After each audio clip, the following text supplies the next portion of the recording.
বাংলাদেশে প্রচলিত শিক্ষা ব্যবস্থার স্বরূপ উল্লেখিত বিষয়ের উপরে কিছু কথা বলে, পারিপার্শ্বিক কিছু কথা বলে আলোচনার রীতি টানব ইনশাআল্লাহ। ওমা তৌফিকি ইল্লা বিল্লাহ, আলাইহি তাওয়াক্কালতু ওয়া ইলাইহি উনীব।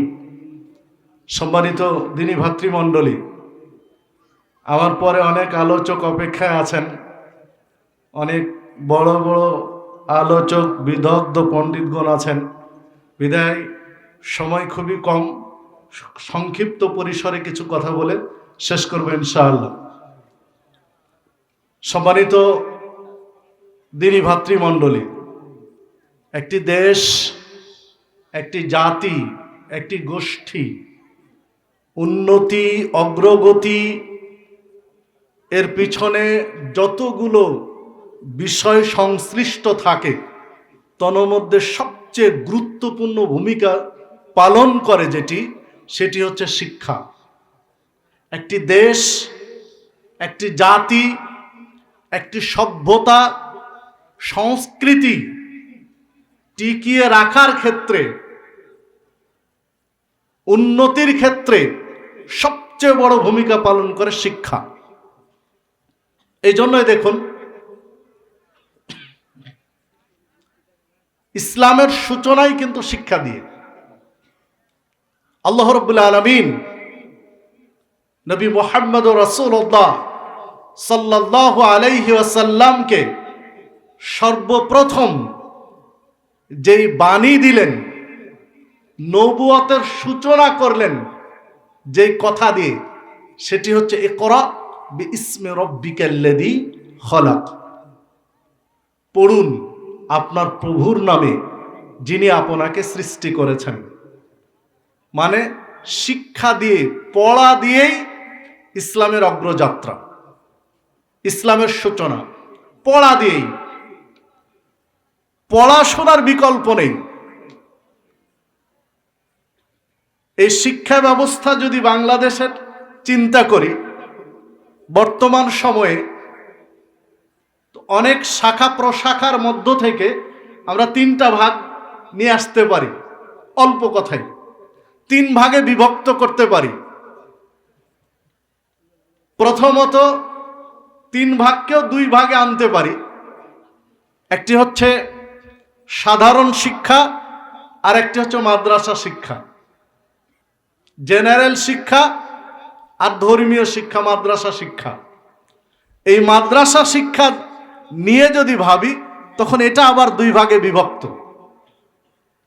একটি আলিয়া মাদ্রাসা কেন্দ্রিক শিক্ষা ব্যবস্থা, আর একটি ইসলামী মাদ্রাসা বা কওমি মাদ্রাসা বা দারসে নিজামি, যেটাই বলি না কেন।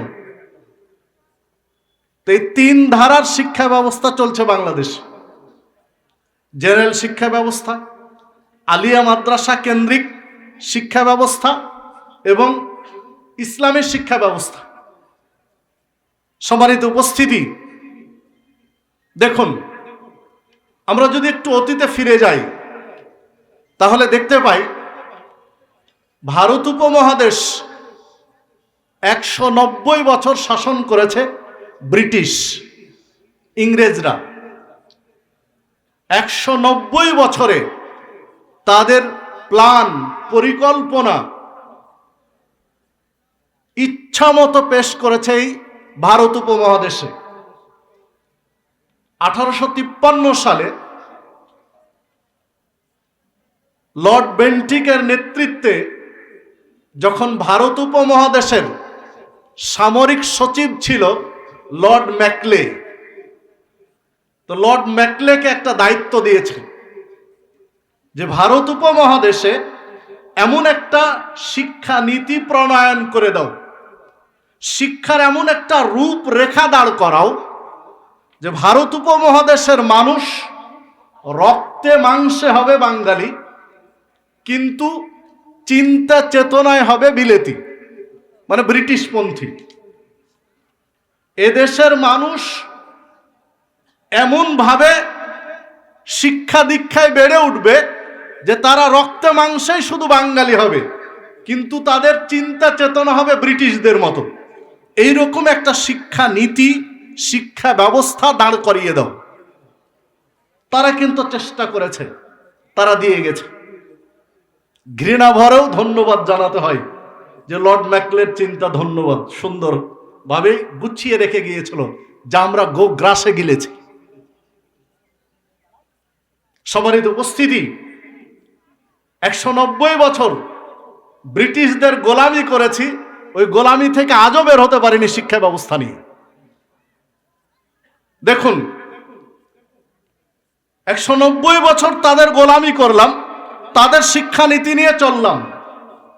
একটা পর্যায়ে এদেশের মুসলিমকে একটু খুশি করার জন্য তারা আলিয়া মাদ্রাসা দিয়েছিল। আলিয়া মাদ্রাসার প্রিন্সিপাল গুলোও দিয়েছিল কিন্তু ব্রিটিশদের ভিতরে, ইংরেজদের। ঢাকালিয়া বলবেন, ঢাকালিয়ার পরস্পর যারা প্রধান ছিলেন, প্রিন্সিপাল ছিলেন, তারা কিন্তু ইংরেজ ছিলেন। বহু পরে মুসলিমরা ঢুকেছেন, অনেক পরে। তো একটা আলিয়া মাদ্রাসার প্রিন্সিপাল যদি ইংরেজ হয়, তাহলে কি পরিকল্পনা ছিল তাদের মাথায়? হ্যাঁ, ঢেলে সাজানোর সুযোগ ছিল শিক্ষা ব্যবস্থাকে বাংলাদেশে। 1971 সালে যখন দেশ স্বাধীন হলো পৃথকভাবে, 47-এ তো একবার স্বাধীন হলোই, তো 47-এর স্বাধীনতায় যদি যাই, তাহলে 47-এর স্বাধীনতার মূল রূপরেখায় যদি যাই, তাহলে বাংলাদেশ মুসলিম রাষ্ট্র হিসাবে ইন্ডিয়া থেকে, ভারত থেকে আলাদা হয়েছে। না হলে তো আলাদা হওয়ার দরকার ছিল না ভারত থেকে, শুধু মুসলিম হিসাবে আলাদা হতে হয়েছে ভারত থেকে 47-এ। পূর্ব পাকিস্তান, পশ্চিম পাকিস্তান আলাদা হলো শুধু মুসলিম ইসলামী চিন্তা চেতনার আলোকে। একটা পর্যায়ে এসে 1971 সালে আবার স্বাধীনতা নিতে হলো বাংলাদেশকে পাকিস্তানের কাছ থেকে। সম্মানিত উপস্থিতি, বাংলাদেশ যখন পূর্ণ স্বাধীন হলো, তখন তো সুযোগ ছিল শিক্ষা ব্যবস্থাকে ঢেলে সাজানো। পরাধীনতার শিকল থেকে বেরিয়ে এসে স্বাধীন শিক্ষা ব্যবস্থা করার সুযোগ ছিল। সম্মানিত উপস্থিতি, কিন্তু কি হলো? ডক্টর কুদরতে খোদা শিক্ষানীতি দায়িত্ব দেওয়া হলো 1971 সালে। 72 সালে উনি শিক্ষানীতি চালু করলেন, যেটা ধর্মহীন শিক্ষা ব্যবস্থা। তাহলে স্বাধীনতার দাম কি থাকলো? ধর্মহীন শিক্ষা ব্যবস্থায় যদি চিন্তা থাকে, তাহলে ইন্ডিয়ার সাথে আলাদা হওয়ার দরকারটা কি ছিল? সম্মানিত উপস্থিতি, 71 সালে আমরা কাজে লাগাতে পারিনি, আমাদের স্বাধীনতাকে কাজে লাগাতে পারিনি। পরবর্তীতে আসি, 1990 সালে আবার অভ্যুত্থান হলো, সেখানেও ঢেলে সাজানোর সুযোগ ছিল শিক্ষা ব্যবস্থাকে, সেটাও কিন্তু কাজে লাগেনি। আরো যদি আসেন, 2024 সালে অভ্যুত্থানের মাধ্যমে অনেকে আশা করছিলাম যে হয়তোবা ছাত্র জনতার বৈষম্যমূলক শিক্ষানীতি থেকে বেরিয়ে আসার এই চিন্তা চেতনা যেহেতু শুরু হয়েছে, শিক্ষা ব্যবস্থার কিছু পরিবর্তন হবে। কিন্তু যে লাউ সেই কদুই হয়েছে, কোনো লাভ হয়নি। সম্মানিত উপস্থিতি, 1971 সালে ডক্টর কুদরতের শিক্ষা ব্যবস্থায়, শিক্ষানীতিতে ধর্মহীন শিক্ষা ব্যবস্থা চালু হলো। 2024-এর অভ্যুত্থানের আগে পরে কি শিক্ষানীতি আসলো? LGBTQ এর মধ্যে ঢুকানো হলো, যেটার বিশ্লেষণ করলে প্রত্যেকেই বুঝতে পারবেন যে কোনো মুসলিম রাষ্ট্রের জন্য LGBTQ নয়। কোন মুসলিম সামান্যতম যার ইমান রয়েছে, ন্যূনতম যার ইমান রয়েছে, সেটা চিন্তাও করতে পারে না, চিন্তাও করতে পারে না। অথচ কাদেরকে বসিয়েছেন? কাদেরকে দায়িত্ব বসিয়েছেন? কারা দেশ চালায়? 1971-এর পর থেকে অদ্যাবধি 2026 সাল পর্যন্ত মুসলিমদের ম্যান্ডেট নিয়ে মুসলিমদের চিন্তা চেতনা লালন করা শিক্ষা ব্যবস্থা আজও কেউ দেয়নি, আজও কেউ চিন্তা করেনি, এখনো নয়। না হলে এই নতুন সরকার গিয়ে সংস্কৃতি মন্ত্রী দিল একজন অমুসলিমকে। কি চাপিয়ে দিল? প্রত্যেকটা প্রাথমিক বিদ্যালয়ে গানের শিক্ষক লাগবে, গান শিখানোর জন্য আপনাকে দায়িত্ব দেওয়া হয়েছে। উল্টো কি? আপনি আমি ধর্ম ব্যবসায়ী, আলেম ওলামারা ধর্ম ব্যবসায়ী, আর তারা কি দুধে ধোয়া? আশ্চর্য। সম্মানিত উপস্থিতি, ছাত্র জীবন থেকে লেবাস পরি, ছাত্র জীবন থেকে ভার্সিটিতে লেবাসায় ভার্সিটিতে ক্লাস করেছি, লেবাসের চেঞ্জ হয়নি, আদর্শের চেঞ্জ হয়নি, ভার্সিটি পড়াশোনা করে এসেছি। তাহলে আমরা ধর্ম ব্যবসায়ী কোথায় হলাম? যে চেতনা নিয়ে, যে বিশ্বাস নিয়ে পড়াশোনা করেছি, তার উপরে জীবন গঠন করেছি। আর আপনারা সময় আসলে মাথায় টুপি উঠে, সময় শেষ টুপি চলে যায়, সময় আসলে গায়ে পাঞ্জাবি উঠে, সময় শেষ চলে যায়, সময় আসলে হিজাব উঠে, সময় শেষ চলে যায়, সময় আসলে দেখা যায় মক্কা মদিনায়। তাহলে ধর্ম ব্যবসায় আপনারা না আমরা, না আপনারা? সম্মানিত উপস্থিতি, বলে না চোরের মায়ের বড় গলা? ধর্ম ব্যবসা আপনারা করেন, আমরা নয়। আলেম ওলামা ধর্ম ব্যবসায় করে না, আমরা ধার্মিক, আর ধর্ম ব্যবসায় আপনারা।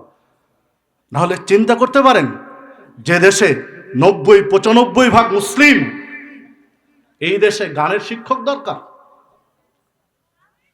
জাতি গঠনের জন্য শিক্ষা ব্যবস্থা কি হওয়া উচিত? আল্লাহ রাব্বুল আলামিন নবী মুহাম্মদুর রাসূলুল্লাহ সাল্লাল্লাহু আলাইহি ওয়াসাল্লামকে দিয়ে প্রমাণ করে দিয়েছেন বিশ্বের বুকে যে শিক্ষা ব্যবস্থাতে প্রথমেই যা দরকার সেইটা হচ্ছে কোরআনুল কারীমের শিক্ষা। জাহিলি যুগের, অসভ্য যুগের মানুষগুলোকে আল্লাহ রাব্বুল আলামিন নবী মুহাম্মদুর রাসূলুল্লাহ সাল্লাল্লাহু আলাইহি ওয়াসাল্লামকে দিয়ে কোরআনুল কারীম এবং সহিহ সুন্নাহর শিক্ষা ব্যবস্থা দিয়ে আমূল পরিবর্তন ঘটালেন, সোনালী যুগে রূপ দিয়েছেন।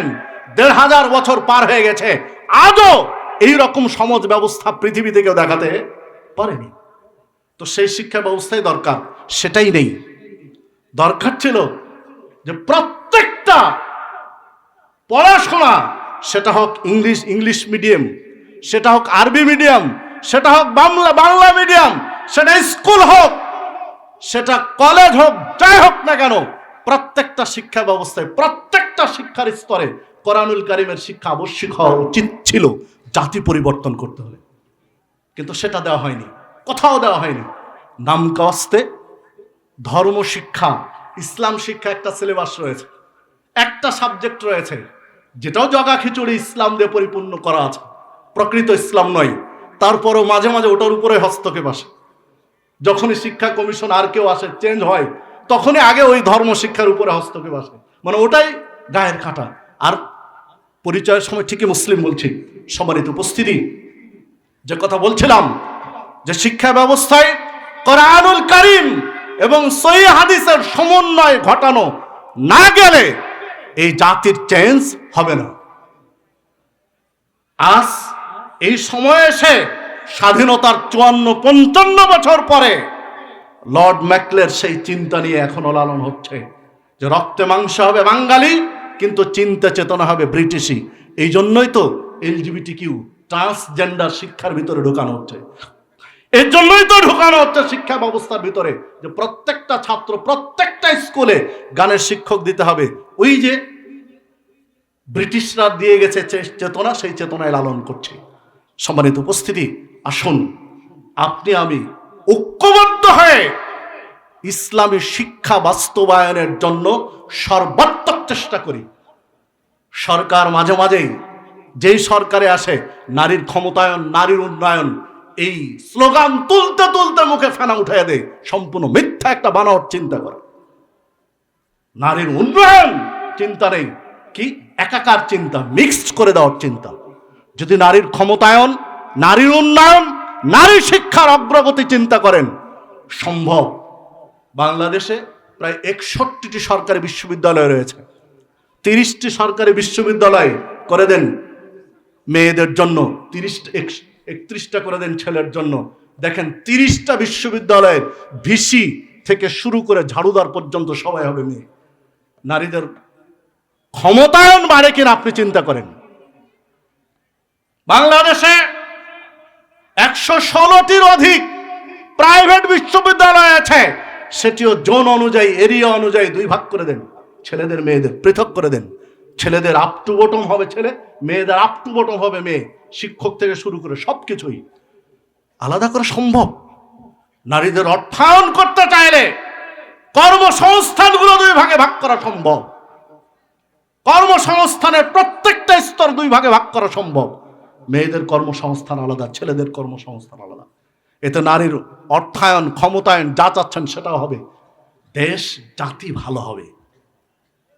অবৈধ সম্পর্ক, পরকীয়া, এইগুলো থেকে জাতিকে বাঁচানো যাবে। কিন্তু এগুলো থেকে বাঁচানোর তো চিন্তা নেই, কারোর মাথায় এই চিন্তা নেই যারা দায়িত্বশীল। সবার হস্তক্ষেপ কোথায়? গিয়ে বাল্য বিবাহ হস্তক্ষেপ করতে হবে। বাল্য বিয়ে, বরের বাবা, কনের বাবা সবগুলো জেলে দিতে হবে। কিন্তু বাল্য প্রেম প্রাইমারি লেভেল থেকে, হাই স্কুল থেকে প্রেম শুরু হয়েছে, অবৈধ সম্পর্ক মেলামেশা হচ্ছে, এই বিষয়ে কারো মাথা ব্যথা নেই। এই শিক্ষা ব্যবস্থা চলছে। বাল্য বিবাহ বন্ধের আগে বন্ধ করা উচিত বাল্য প্রেম, এটা নিয়ে তো মাথা ব্যথা নেই। তাহলে চিন্তা চেতনা কোন দিকে আছে আপনি হিসাব করেন। ওই লর্ড ম্যাকলের চিন্তায় বাস্তবায়ন করছে সবাই। আসুন আমরা সবাই চেষ্টা করি, দোয়া করি, এই দিনী প্রতিষ্ঠানগুলো, দারুল হুদা ইসলামী কমপ্লেক্সের মতো যে দিনী প্রতিষ্ঠানগুলো রয়েছে, এই শিক্ষা ব্যবস্থাই মূলত মুসলিমদের শিক্ষা ব্যবস্থা হওয়া উচিত। আসুন আমরা সবাই মিলে চেষ্টা করি এই শিক্ষা ব্যবস্থাগুলো, এই প্রতিষ্ঠানগুলোর পাশে দাঁড়ানোর। আল্লাহ রাব্বুল আলামিন কবুল করুন। সকলকে আন্তরিক ধন্যবাদ জানিয়ে শেষ করছি। আসসালামু আলাইকুম ওয়া রাহমাতুল্লাহি ওয়া বারাকাতুহু।